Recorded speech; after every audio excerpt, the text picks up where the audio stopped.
बिस्मिल्लाहिर्रहमानिर्रहीम। अस्सलाम वालेकुम। क्या हाल है आप सबके? उम्मीद है सब खैरियत से होंगे, खूब मज़े में होंगे और एंजॉय कर रहे होंगे। कल का व्लॉग एंजॉय करने के लिए बहुत बहुत शुक्रिया। जिन्होंने विला में खाना खाया है उन्होंने मेरे साथ जो है वो बहुत सारे मज़े मज़े के कमेंट शेयर किए और मेरे मामू के घर को और मेरी मामी को अप्रिशिएट करने का, दुआएं देने का बहुत बहुत शुक्रिया। जिन्होंने अभी तक वो व्लॉग नहीं देखा है ज़रूर देखें, आपको बहुत मज़ा आएगा।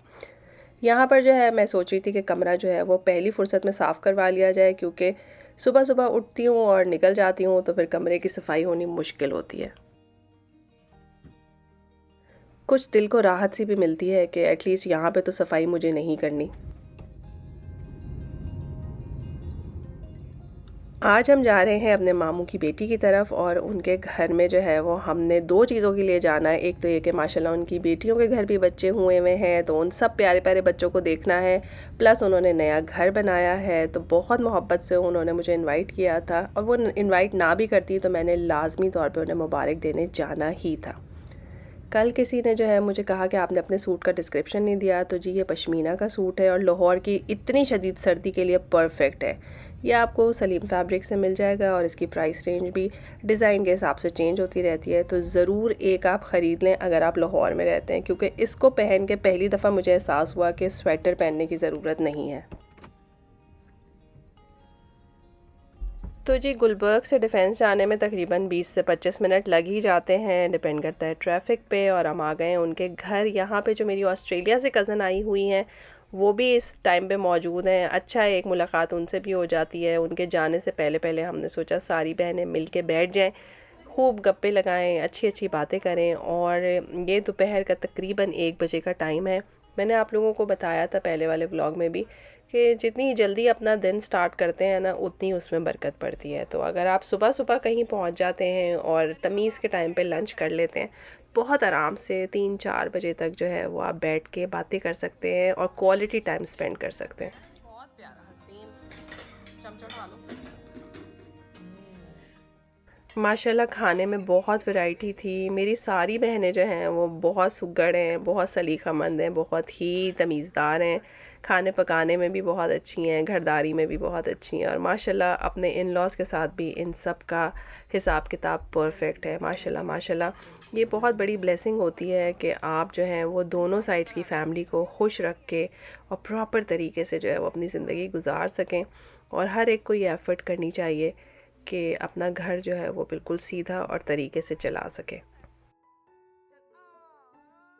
यहाँ पर बाजी जो है वो मुझे अपने घर का ऊपर वाला पोर्शन दिखा रही थी, तो माशाल्लाह बहुत खूबसूरत और बहुत हसीन इनका घर है। अल्लाह ताला इस घर को उनके लिए बाइस रहमत और बाइस बरकत बनाए और खैर व आफ़ियत से उनको इस घर में रहना, बसना और अपने बच्चों की खुशियाँ देखना नसीब करे। आमीन सुम्मा आमीन।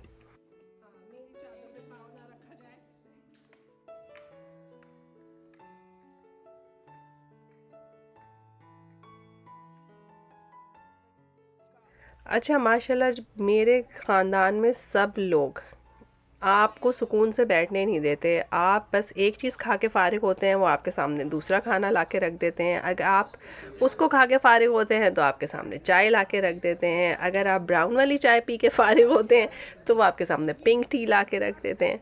तो माशाल्लाह माशाल्लाह माशाल्लाह इतनी इज़्ज़त और इतनी क़दर होती है, और आप लोग समझ ही सकते हैं कि ये सब कुछ करना आसान नहीं है। आपने अपना घर भी देखना है, अपने मेहमानों को भी देखना है, 100 काम होते हैं। मेहमान तो आएगा, बैठेगा, खाएगा और चला जाएगा, बाद में ये समेटा समेटी भी आप ही नहीं करनी है। तो इसलिए जब आपके घर मेहमान आए तो आपको बहुत खुश होना चाहिए कि मेहरबानी उसकी कि वो आपके घर आ गया।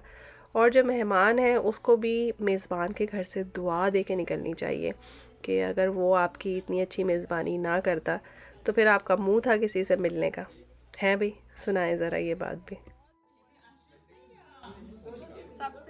मैंने उनको कह दिया था कि मैं ब्राउन वाली चाय नहीं पी पाऊँगी, तो उन्होंने स्पेशली मेरे लिए पिंक टी बनाई। माशाल्लाह जज़ाकल्लाह खैर। यहाँ पे उनकी जो मैरिड बेटियाँ हैं वो भी खैर से आई मिलने के लिए, और यकीन माने मुझे इस बात से इतनी खुशी होती है कि बच्चियाँ जिनके ख़ुद के साथ छोटे छोटे से बच्चे हैं वो आपसे मिलने के लिए आएँ।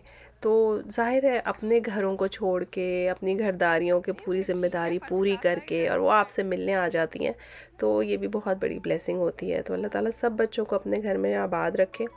मुझे किसी ने मैसेज किया था, तो आपकी बहुएं भी हैं? एक्चुअली मैं जो हूँ वो सबसे छोटी हूँ कज़न्स में, और अच्छी खासी छोटी हूँ।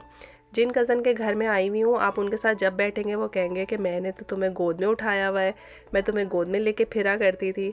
तो हर कज़न जो है वो मुझसे 10-12 साल 15 साल बड़ी ही हैं। तो इन सब के बच्चों की माशाल्लाह शादियाँ हो गई हैं, तो रिश्ते में तो मैं उन सब बच्चों की खाला हूँ या फुप्पो हूँ। तो अब आगे से उन सब के बच्चे हैं, तो डेफ़िनेटली मैं नानी और दादी भी हूँ।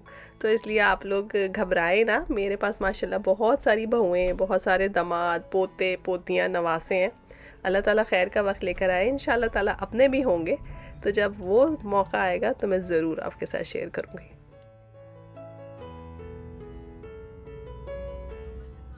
अल्हम्दुलिल्लाह बहुत अच्छा दिन गुज़रा और ख़ैर से हम उठ गए, और अभी आप देखिए कि मग़रिब का ही टाइम है और कितना अंधेरा हो गया है। लेकिन अब आइंदा जो है रमज़ान आने वाला है, तो ज़ाहिर है मौसम चेंज हो जाएगा, वक्त बदलना ज़रा जल्दी जल्दी शुरू हो जाएगा और इस टाइम पे इतना अंधेरा नहीं होगा। हम वहाँ से ज़रा जल्दी इसलिए उठे क्योंकि हमने बहुत सारे काम करने थे, आपको पता ही है, चश्मे बनाने हैं। इस दफ़ा मुझे बहुत सारे लोगों ने रेडीमेड सूट दिए गिफ्ट में, जो कि बहुत अच्छी बात है। सिलवाने का जो है वो किसी किस्म का झंझट नहीं रहता, लेकिन उसमें साइज़ के इश्यूज़ थे, तो अल्हम्दुलिल्लाह ये अच्छी बात है कि वो चेंज हो सकते हैं। एक चीज़ मेरे जहन में आ रही थी कि जब कोई बाहर से आता है तो आप सब लोगों का दिल चाहता है उसे गिफ्ट दें, और उसने खुद भी शॉपिंग करनी ही होती है। तो ऐसा नहीं हो सकता कि हम पहले से ही पूछ लें कि आपको क्या चाहिए। जैसे मुझसे कोई पूछता तो मैं उसे 4-5 चीज़ें बता देती, ताकि वो अपने बजट के हिसाब से जो है वो उसमें से चीज़ ख़रीद लेता। कोई कुशन कवर ख़रीद लेता, कोई परफ्यूम ख़रीद लेता, या कोई कुर्ता ख़रीद लेता। क्योंकि बाज़ औक़ात ये होता है कि आपने ख़ुद भी बहुत ढेर शॉपिंग कर ली होती है और फिर एंड में आपको धड़ाधड़ गिफ्ट मिलने स्टार्ट हो जाते हैं, और अगर वो अनस्टिच सूट हों तो वो तो बहुत मुश्किल होता है। तो मेरा ख़्याल है ये तरीका अच्छा है कि पहले से पूछ लिया जाए कि आपको क्या चाहिए। इस तरह से आपको भी आसानी होगी और हमें भी आसानी होगी। लेकिन अब डिफेंस वालों को अब नहीं चीज़ें भाती हैं बिल्कुल भी। पहले तो आदमी आगे।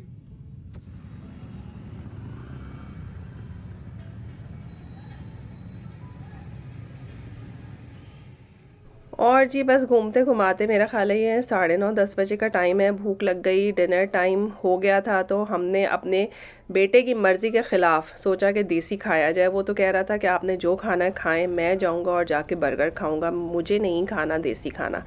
लेकिन हम जो हैं वो बड़े शौकीन हैं देसी खानों के। ऊपर से जो व्लॉगर्स हैं ना, वो देसी खानों की ऐसी तस्वीरें डालते हैं, ऐसी वीडियोस डालते हैं कि हम बाहर रहने वाले एक बकेट लिस्ट बना लेते हैं कि अब हम जब जाएंगे तो हमने देसी ही खाना है। ऊपर से मेरे भाई साहब को ऐसा गुमान है कि मेरी हड्डियों में सर्दी बैठ गई है, क्योंकि ना मैं सही से खाना खा रही हूँ, ना मुझसे चाय पी जा रही है, तो मुझे लाहौर की ठंड लग गई है। तो मेरे लिए बेस्ट होगा कि मैं देसी मुर्गे का शोरबा पीऊँ। अब पीना तो मेरे लिए ज़रा मुश्किल काम है, लेकिन खाया तो जा सकता है।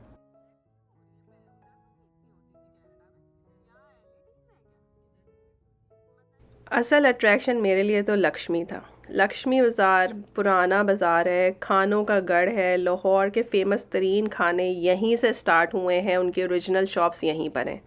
और मुझे सबसे ज़्यादा खूबसूरत यहाँ की इमारतें लगती हैं, अपने अंदर सदियों पुरानी तारीख़ लेके बैठी हुई हैं। इनके ओरिजिनल रिहायशी और बनाने वाले तो अल्लाह जाने कहाँ चले गए, मगर बिल्डिंग्स जो हैं वो वहीं की वहीं खड़ी हैं।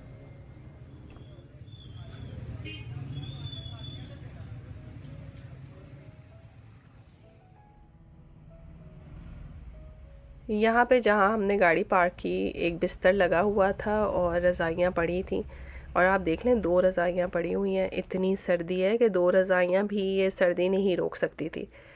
तो मैं यही सोची थी कि कौन है जो यहाँ सड़क पे सोने वाला है। तो हमसे होटल वाले पूछ रहे थे कि आप बाहर बैठ के खाना पसंद करेंगे या अंदर, मगर बाहर के तो मुझे हालात वाक़यात ही नहीं लग रहे थे बैठने वाले। बिल्कुल कुर्सी के साथ से जो है वो गाड़ियाँ रिक्शे गुज़र रहे थे। मैंने कहा ऑलरेडी बहुत स्मॉग और पोल्यूशन है, अब बंदा जो है वो गाड़ियों के धुएं भी अपने खाने में डाले तो ये तो ज़्यादती है।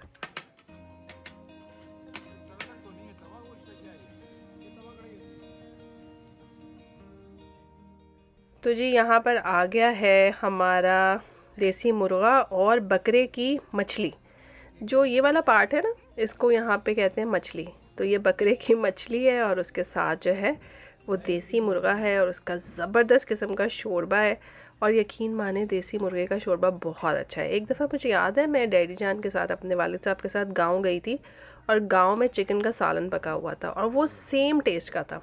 तो मैंने आज रियलाइज़ किया कि ओह अच्छा, देसी मुर्गे का टेस्ट था वो। इससे पहले मैंने देसी मुर्गा जो है वो शायद नहीं खाया, तो मुझे बहुत पसंद आया। और जिस होटल में हम बैठे थे मैं उसको भी देख रही थी कि इतने क़दीम किस्म के रोशनदान वहाँ पर थे, तो डेफ़िनेटली ये बिल्डिंग भी बहुत पुरानी है।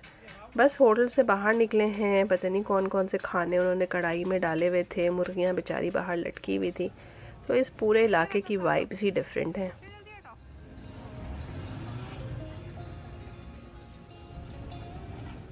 और जी उस बिस्तर के रिहायशी जो हैं वो वापस आ चुके हैं और अपनी रज़ाई में घुस के लंबी नींद ले रहे हैं। तो जी यहाँ से शुरू हुआ हमारा वापसी का सफ़र और बाकर ख़ानी की दुकान पे बहुत रश लगा हुआ था। वैसे लगा हुआ तो नान के लिए था, लेकिन मेरी नज़रें जो है वो बाकर ख़ानी पे ही लगी हुई थी। हालांकि मेरे पास अब बहुत बड़ा डब्बा है बाकर ख़ानी का, मुझे बाकर ख़ानियों की अब ज़रूरत नहीं है।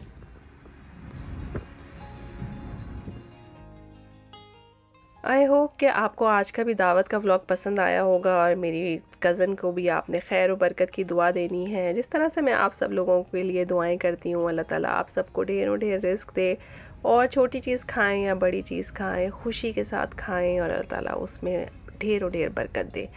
और हम भी अपना व्लॉग जो है वो आइसक्रीम खाने पे एंड करेंगे। मैं वाहिद हूँ जो कोन खाती हूँ, बाकी सारी पब्लिक जो है वो मोल्टन लावा खाती है। पता नहीं कैसे खाती है भाई, मुझे तो कोन ही पसंद है। चले जी, मिलेंगे फिर एक नए मज़ेदार से व्लॉग में। तब तक के लिए अल्लाह हाफ़िज़।